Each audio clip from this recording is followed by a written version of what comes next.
You and I both have a common friend who has that message from another dimension, and we're so fortunate to have him here. Many of us know him because he wrote that incredible book, The Power of Now, or maybe you had read that, and he wrote another incredible book, A New Earth, or maybe you saw him on Oprah, or maybe you went to one of his seminars that he did. But I think that we're so fortunate to have him here, and to have him in conversation with you is going to be such a special moment. So please welcome Eckhart Tolle.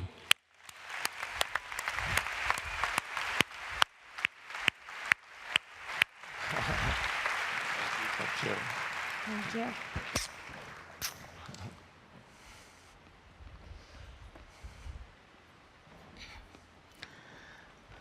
I see we get like very grown-up chairs. You know, Neil Young and Al Gore got those cool chairs. We get these very grown-up chairs, Eckhart. Last night, first of all, it was such a great pleasure to see you at Marc's home, as always. And one of the most amazing things about you, and is whether we are talking in private, just the two of us over dinner, or whether you are talking to a stage of thousands of people, you are the same. It's just an incredible ability to be you, no matter where you are. Well, you too. I observed the way you talked privately with people, with me, with other people. Then you get on stage. You're the same person on stage as you are off stage, whereas many people, the moment they get on stage, they act, they perform a role, they think they need to act. They're not fully themselves. They're not fully present within. So it becomes an act. Now, it may be a very polished act. Some people are very good, very polished public speakers, but they do not touch the audience the way you touch the audience when you are connected with yourself, and you realize you don't need to play a role. You can just be who you are. And that's where the real power comes from, when you realize the power is already within you, and there's no need to pretend to be somebody else. I remember Oprah was telling me, by the way, I observed the same thing with Oprah. She's the same off stage or off the TV cameras as she is on camera. There's no transition.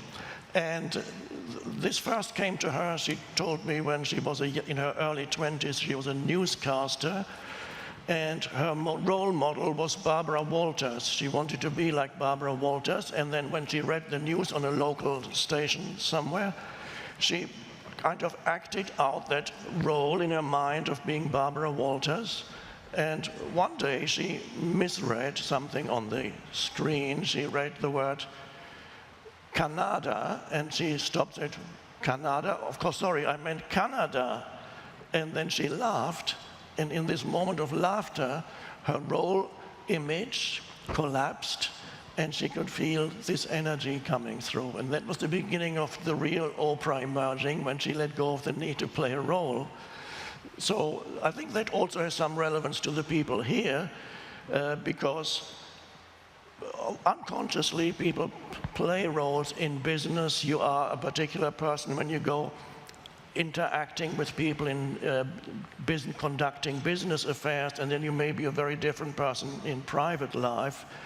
So this is really not perhaps totally relevant to our subject matter, but it is important that to be fully yourself, you do not need to switch roles. In fact, you can relinquish roles and just be present, be who you are now. So we could talk about that for a long time, but I think that's the gist of it.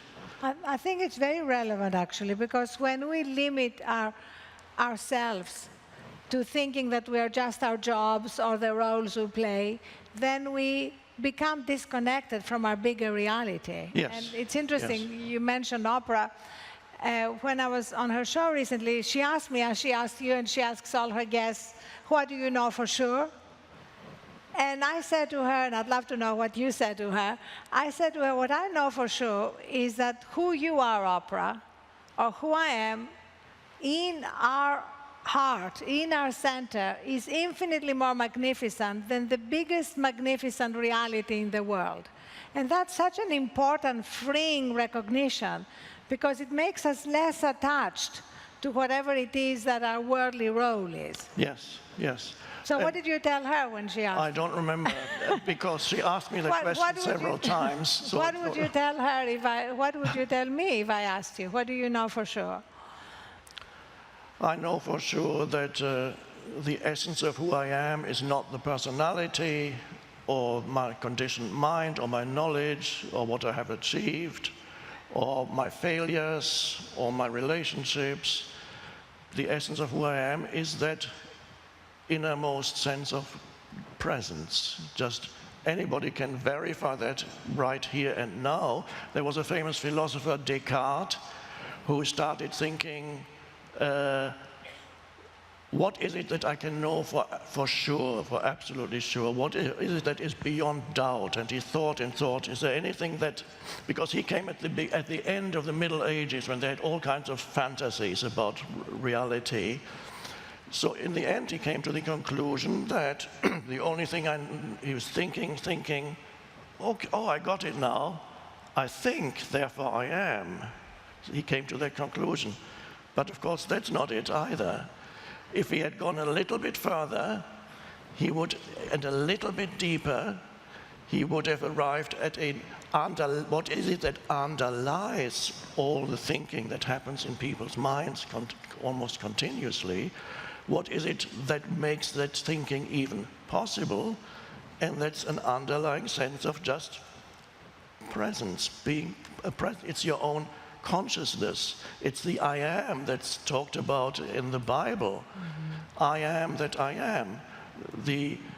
When the question was asked, what is your name? In the Old Testament, they asked God, what is your name? And the answer that came was the I am that I am. It's the innermost sense of beingness, which is it's so close to you. That is your true identity, and that's what I know for sure. I know that the rest is just surface phenomena. So if people can connect with that sense of underlying presence, and that is what these things are all about, that you just recommended, taking a moment off so that you declutter your mind, because many people's minds are full of clutter, one thought after another. They can't stop thinking. And so there's no clarity of vision anymore. And so it's extremely important to get back to this clarity of vision so that you create a little bit of space inside and realize there is more to you than you realized. And so you get to a sense of just presence right here and now. Let's just imagine that you cannot remember your past as you sit here, and you lose interest in your future.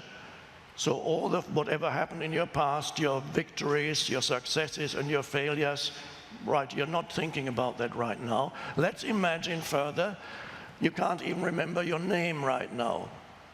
What's left of you then? There's one thing left, and that's a very powerful sense of presence or beingness. And that's the I am. Before something gets added to it, I am this, I am that, I am that. So if you can get back to that underlying sense of I am, that is enormously liberating, and that is also the stillness that you talked about. Right. It's finding that, because that sense of I am is a sense of inner stillness, and that's where creativity arises.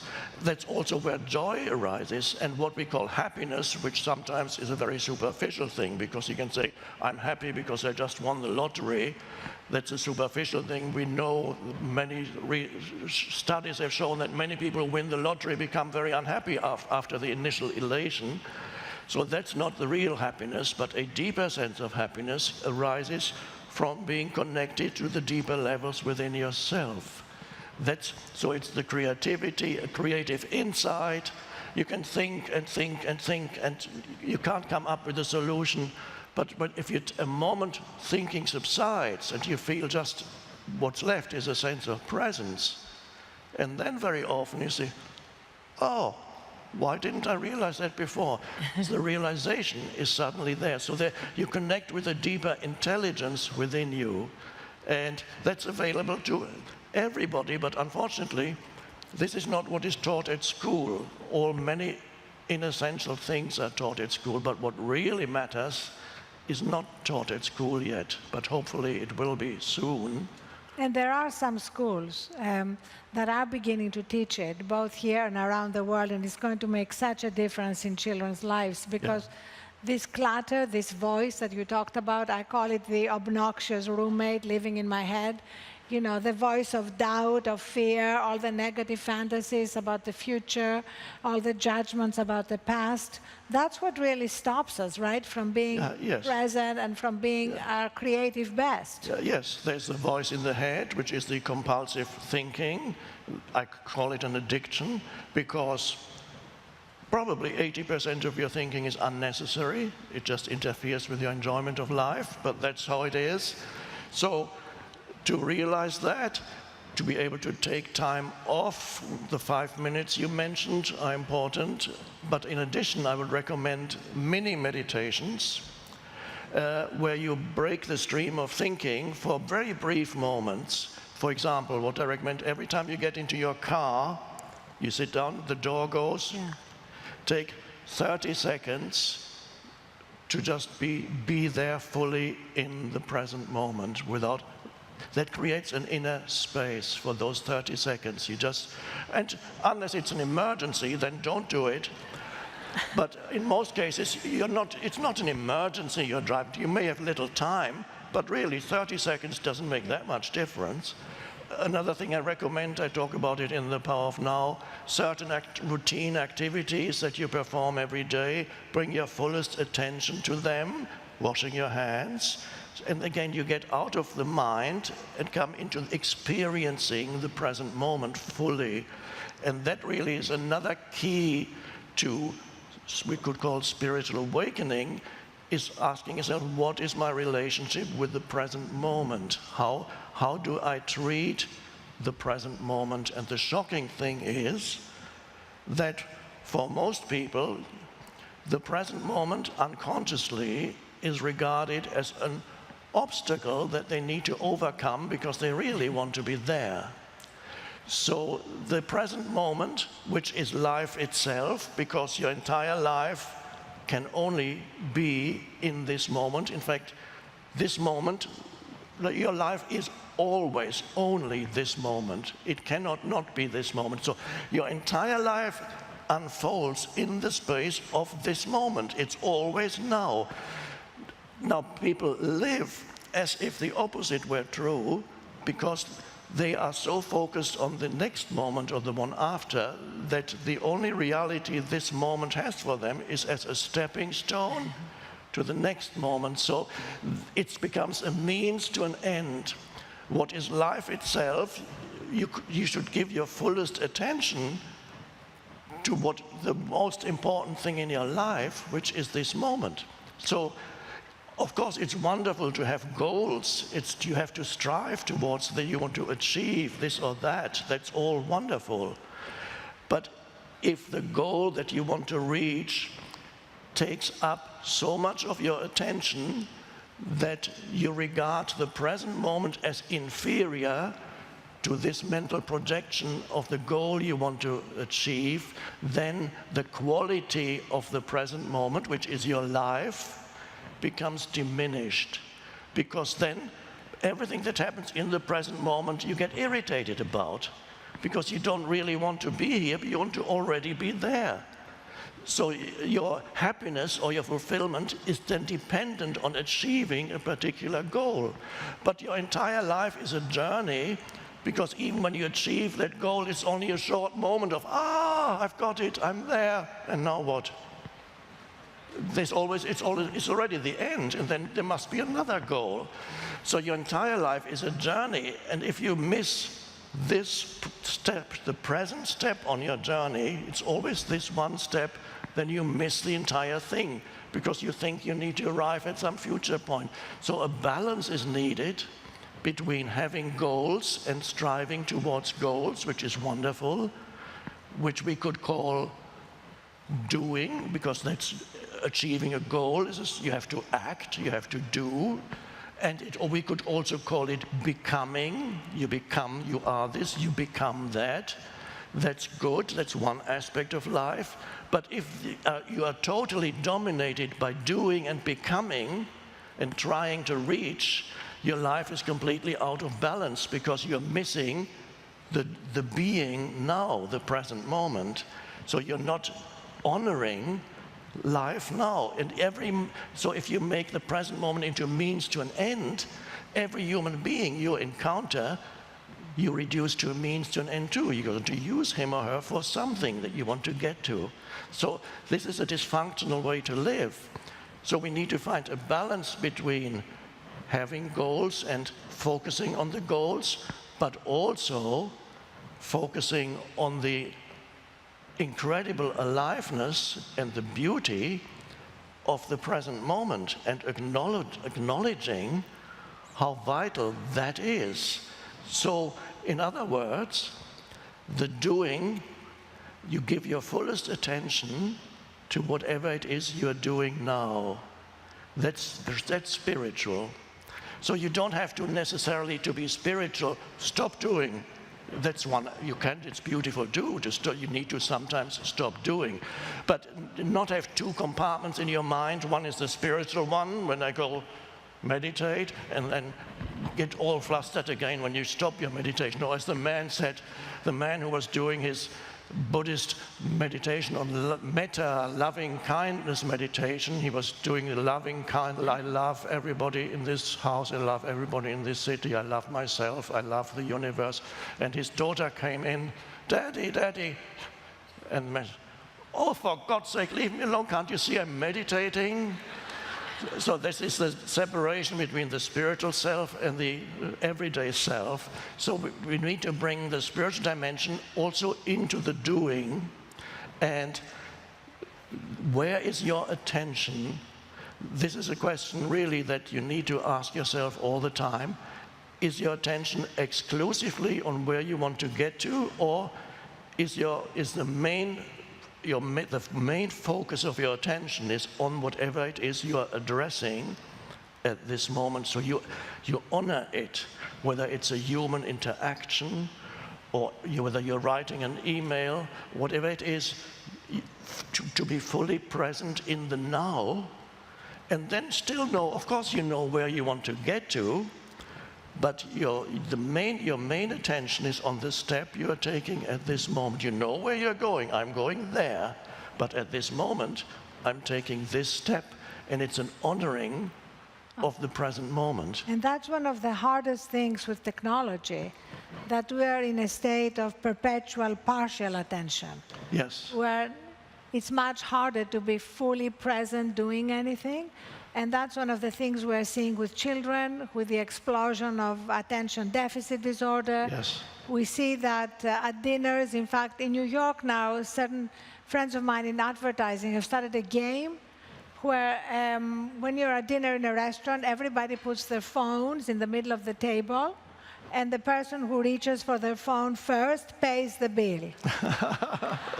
Just basically anything to encourage people to be fully present at that moment. Yes. But last night you said something interesting at Marc's. He was telling us how David Blaine, the magician, had gone underwater and held his breath for 8.5 minutes. Yes, we watched him. He did it last night. I came late, so he was telling us a story. And you said, that's impressive, but you can actually stop thinking for 8.5 minutes. Yeah, well, somebody asked me, can you do that? I said, no, I can't do that, but I can stop thinking for 8 minutes. And that's my main achievement in life, that it might not get me a job, but it's a wonderful thing to be able to, when you choose to fully experience this moment.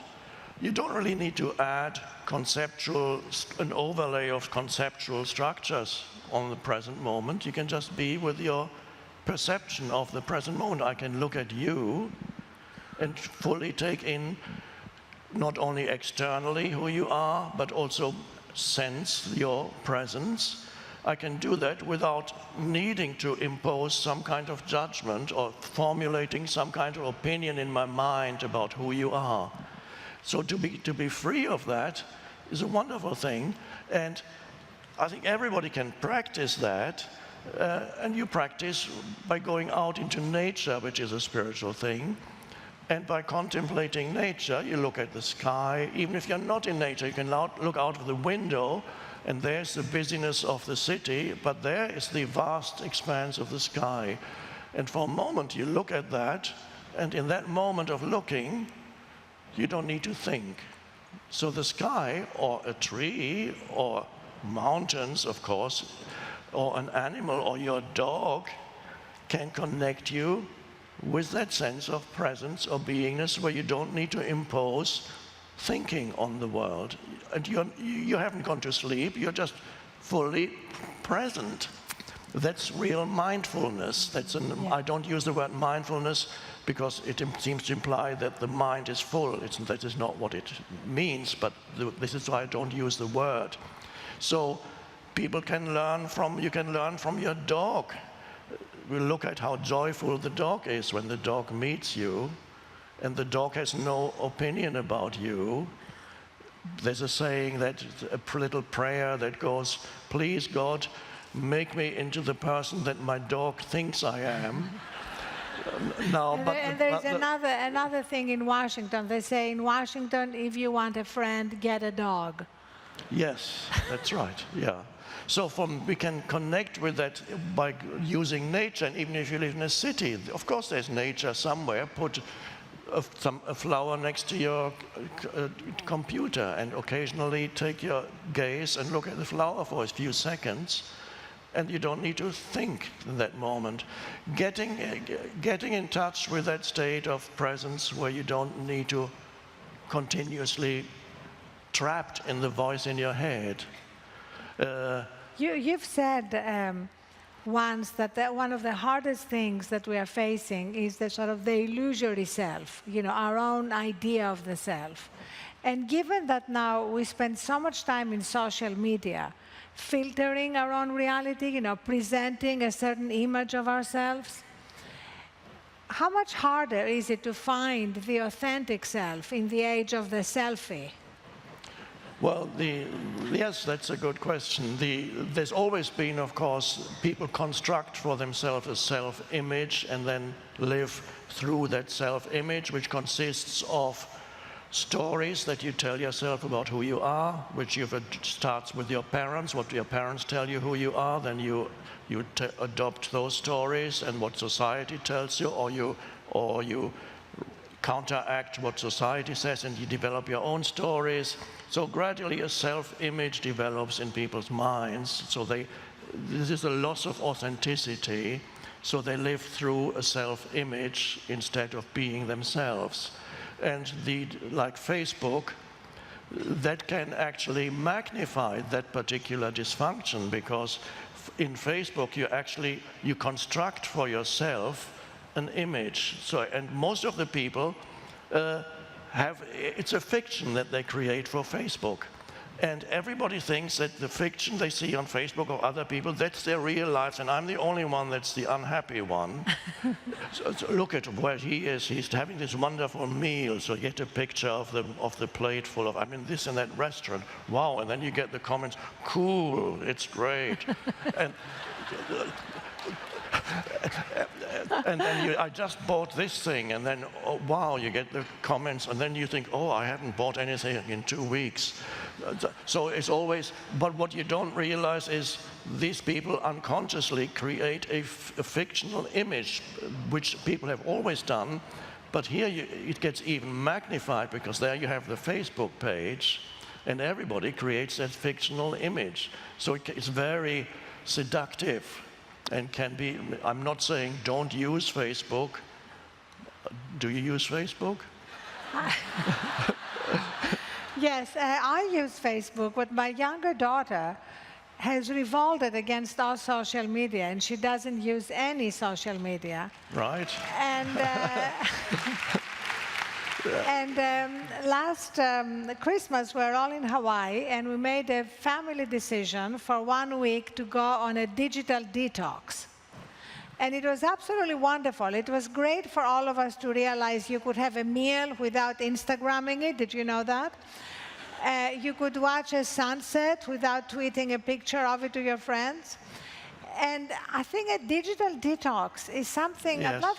I'd love you to tell us about it, because in a sense, that's what God did, right? The Shabbat is a kind of detox from Yes. the week of work and demands and pressures. Yes, digital detox, it's a good word.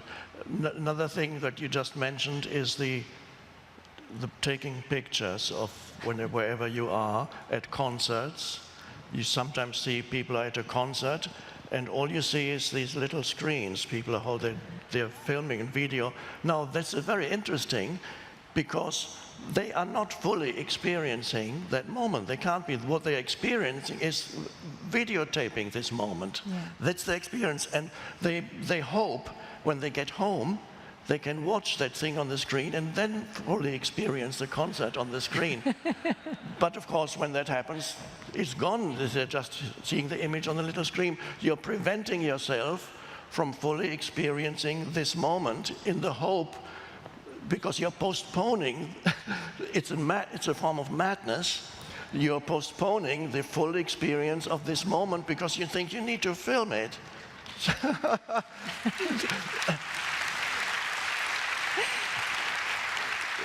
It used to be only the case, even before the cameras, before the cell phone cameras, they had the ordinary cameras, and the typical tourist thing already 10, 20, 30, 40 years ago was when people visited other places.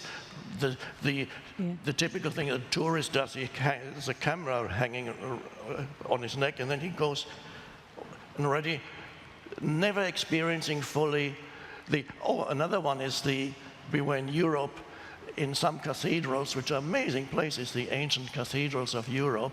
And when you go in, you can hire the commentary. So you put your headphones on and you press the button, and then it tells you, now walk to the right, and now you walk, and then you hear. Now, there's nothing, it's good with knowing certain things about it. You learn a lot, which is true. But what you're not doing, what it prevents you from experiencing it for yourself. There are two ways of experiencing, for example, an ancient cathedral or anything. One is through knowledge, and it tells you, how they built it, when it was built, what it meant. But another way is experiencing just by being there, present with it. And this is my preference. I'd rather miss conceptual knowledge about the cathedral, but I go in there and go, wow. And you look around and see this vast space.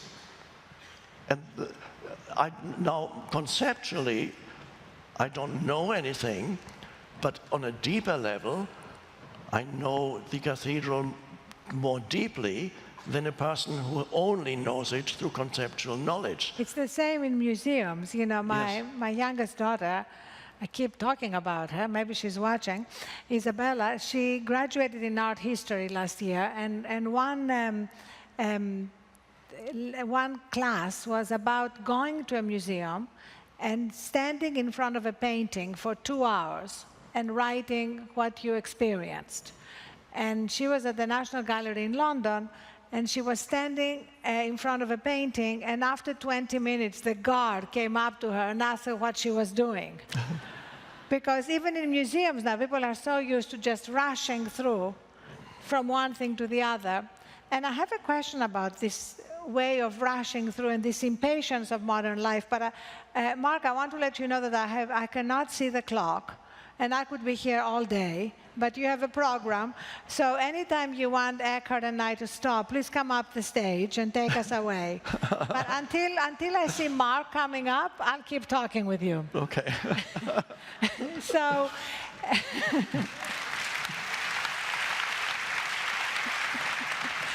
so I'm fascinated by your biography because just to give a few highlights to everyone, in 1979, you had your epiphany, you know, your profound spiritual experience that changed your life. I think 77, yeah. 1977? Yeah, I think so. And you basically then went on to do things which from the outside could look like drifting.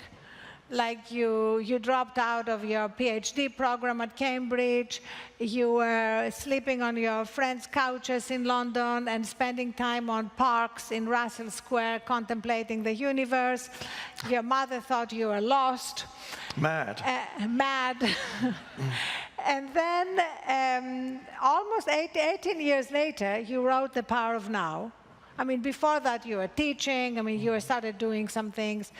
And then The Power of Now comes out, but it took another 10 years before Oprah spoke about it, and it became this sensation. Not 10 years, I think only 3 years after 3 it years? came out. But it was like a long time. It was, Well, it usually takes Oprah a while to discover that the book is out. It's very rare that she discovers a book the moment it comes out.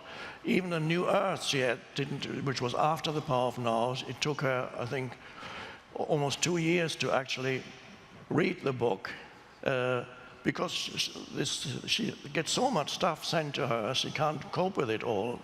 So I understand that because I get stuff sent to and I can't read it all. It's impossible. But my point is that it took almost 20 years or more for you to become an overnight success. So, I say that because so often I think the greatest enemy of achievement is discouragement. Yes. You know, so often we see that we start something and it doesn't go quite the way we want. Yes, yes. There are challenges, there are problems. So can you give us some clues as to how we can deal with discouragement? Well, I knew that this book wanted and needed to be written, so there was a strong sense of a strong energy behind it, and I had to write this book. And I often, when I mentioned to people, they said, "What are you doing?" It took 3 years. For 3 years, I worked on The Power of Now, and sometimes people ask me, "What are you doing?" I'm writing a book. What about? About living in the present moment. And often, as people said, "That's been done already. Present moment is no longer fashionable." So that could have been discouraging, but I didn't believe them. And I remember saying, I don't mind whether this book sells just a few copies and just affects a few people's lives or many people's lives, or whether it sells any copies at all. And if it doesn't work, I'm going to sell tomatoes after that. I don't know why I said that. I don't know why tomatoes, but I said I would have been happy with doing anything, knowing that I have fulfilled a kind of mission. I was supposed to do that. I had that strong feeling. So I didn't get discouraged because there was a strong sense of purpose behind it. And the writing itself was an energy stream came. So that's quite often the inspiration came riding on that energy stream, and that's extremely fulfilling. So the writing process was very intense, but also joyful. It was never stressful, and my sense of satisfaction or happiness was already in the doing, in the writing. If my sense of satisfaction or happiness had been on this mental projection of I need to write a book that is successful or even helps people, then the writing would have happened in a space of some degree of dissatisfaction, because I would have wanting to arrive at the point of satisfaction in the imagined future. But the doing was so joyful, not joyful. Sometimes people associate joyful with being very letting go and being relaxed, and so, like being on a cloud, right? Yes, that's one way of being joyful, but there's another way of being joyful that is intense energy focus. And you go, when you're creating, and you business people know that, I'm sure Marc knows that, when you're in the moment of creation, there's an intense energy, and there's a great joyfulness in the energy of creation. And that is what I experienced. So fortunately, I had not postponed my satisfaction to the point of success in the future, but the doing. So in that sense, I was successful already because I was deeply enjoying the act of creation. And I think that's perhaps an important lesson for everybody. Don't wait to be successful at some future point. Have a successful relationship with the present moment and be fully in whatever you are doing. That's success. Please thank Arianna Huffington and Eckhart Tolle.